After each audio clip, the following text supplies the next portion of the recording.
What a good day, everyone! So for today, we're going to discuss the different properties of real numbers. Pero bago yun, alamin muna natin ano nga ba ulit yung real number. Alright, so when we say real numbers, is existing from the word real. And this is a number or a value of continuous quantity that can represent a distance along a number line.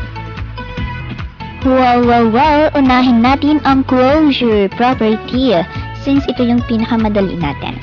So when we say closure property of addition, if A and B is a real number, then A plus B is a real number. So ganun lang yun kasimple. Ibig sabihin, kapag nag-add kayo ng dalawang real number, ang sagot ay real number pa din. Example, if we have there 2 plus 3 is equal to 5, so yung 2 at 3 ay real number. Therefore, ang sagot ay real number pa rin. Gaya ng 5. So 1 plus negative 6 is equal to negative 5. So lahat yan ay real number. So same lang din sa multiplication. If A and B is a real number, then A times B is a real number also. So yung A and B, take note, yun ay multiplication. Alright, so A times B yun. So 2 times 4 is equal to 8. So yung 2 and 4 are real number. Then 8 is also a real number. Ayan. Next, if we have 3 times negative 6, it is equal to negative 18. So parehas yun na real numbers. Pag-usapan naman natin yung commutative property. So when we say commutative property of addition, the order of the adderns does not affect the sum. So ibig sabihin, kahit pagbalik-baliktarin natin yung arrangement ng ating addition, hindi magbabago ang sagot. Same lang din yun. So 7 plus 3, same lang din siya ng 3 plus 7. Since 7 plus 3 is 10, 3 plus 7 is also 10. So ganun lang din sa x plus 5 equals 5 plus x. So same lang din sila. Then n plus 3 plus negative 4. So kung mapapansin nyo, yung negative 4 na yung naging yung nauna natin, and then plus n plus 3. So kahit mabago yung ating arrangement or order ng addends natin, still the answer is the same.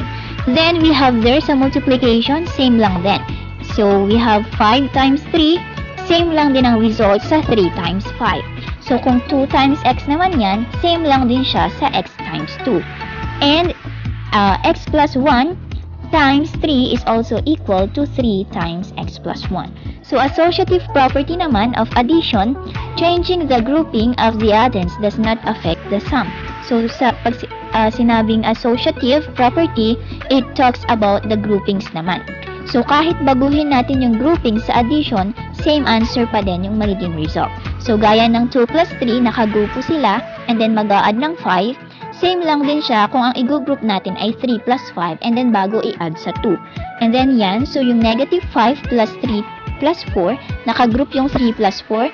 Kung unahin man natin i-solve ang negative 5 at saka 3, then i-add sa 4, same lang din ang magiging result. So same with associative property of multiplication. Kahit baguhin natin yung groupings, yan, still, it will not affect the product. So gaya ng 4 times 2 times 5. So unang isosolve yung nasa parenthesis natin, yung 4 times 2, and then saka i-multiply sa 5.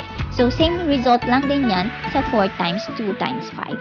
So another example, we have there 3 times 2x times 7y. So kung mapapansin niyo sa left side of our equation, naka-parenthesis yung 3 times 2x. So ibig sabihin, yun yung una nating isosolve. And then, saka natin i-multiply sa 7y. So sa right side of our equation, we have there 3 times 2x times 7y. So kung mapapansin niyo, same given pa rin tayo, kaso na iba na yung grupo natin.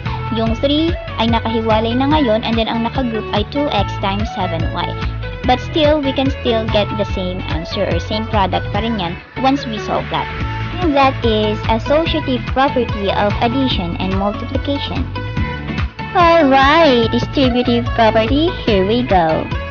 Distributive property says, simplify the expression by multiplying every term inside the parentheses by the factor without violating the correct order of operations. O, diba, taray? So, madali lang yan.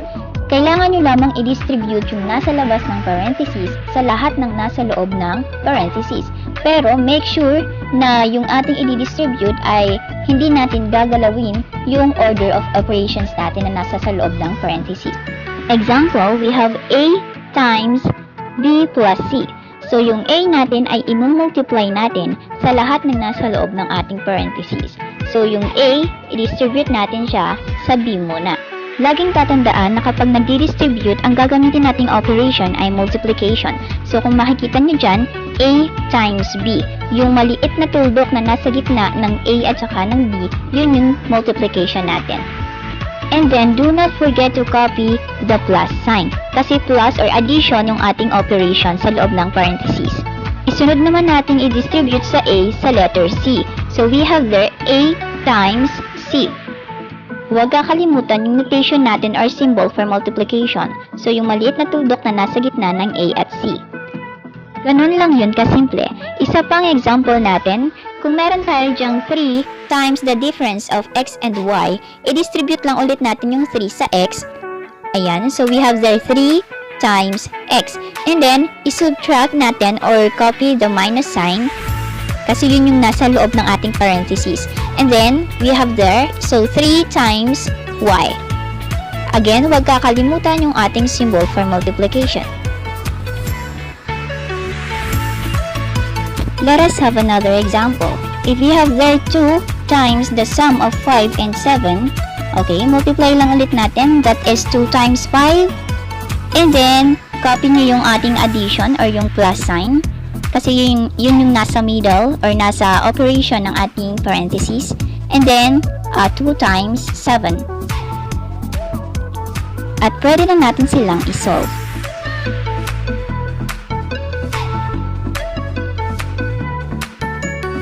Wow! Now let's talk about identity property. Madali lamang ang identity property. Kapag sinabing identity property, kailangan lang nating alamin ano yung element or yung variable na kapag ini-add natin or i-multiply sa number na yon, ang result ay iyon pa ring number na yon. So in addition, 0 is the identity element or the additive identity. Kasi kapag nag-add tayo ng 0 sa kahit anong number, ang result ay yung number pa rin na yon. So if we have there 4 plus 0, ang result ay 4 pa din. Kung negative 3 plus 0, ang result natin is negative 3 pa din. So walang nagbago. That is identity property of addition. So identity property of multiplication naman, we have there 1.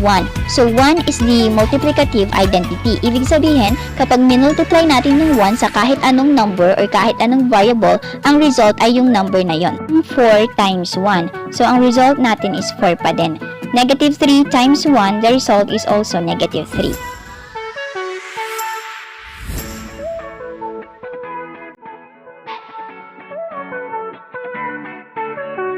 Now, let's talk about inverse property. So, dito, nag-a-add lang tayo or nag-multiply ng number or ng variable na opposite ng given. So, in addition, the additive inverse of a number is its opposite. So, yun yung tinatawag natin na additive inverse, yung kabaliktaran niya. Kung ang given natin is positive 8, ang opposite niya is negative 8. So, kapag nag-add tayo ng ka-opposite niya, ang result ay 0. So, just like negative 3, kapag nag-add tayo ng positive 3, ang result ay 0. So, same with x plus negative x. The result is still 0. How about inverse property of multiplication? So, dito naman, ang kinukuha natin ay reciprocal. Pag sinabing reciprocal, ito yung inverse ng given natin. Kung meron tayo dyang 4, di ba ang 4 natin ay whole number na meron siyang denominator na 1. So, invisible yung denominator natin na 1. So, that is 4 over 1. Pag kinuha natin yung inverse niya or reciprocal, that is 1/4 or 1 over 4. So, yung 1 over 4, kapag minultiply natin sa 4, ang result ay 1. So, ang ating reciprocal ay 1/4. And then, sa negative 3 naman, ang reciprocal niya is negative 1/3. Okay? So, negative 1/3 times negative 3 is equal to 1. Ibig sabihin lang ng ating property na yan, kahit anong i-add natin na ka-opposite ng given na yon, ang result lagi ay 0. And then, kahit anong naman na i-multiply natin sa given na yon na sa reciprocal niya, ang sagot lagi ay 1.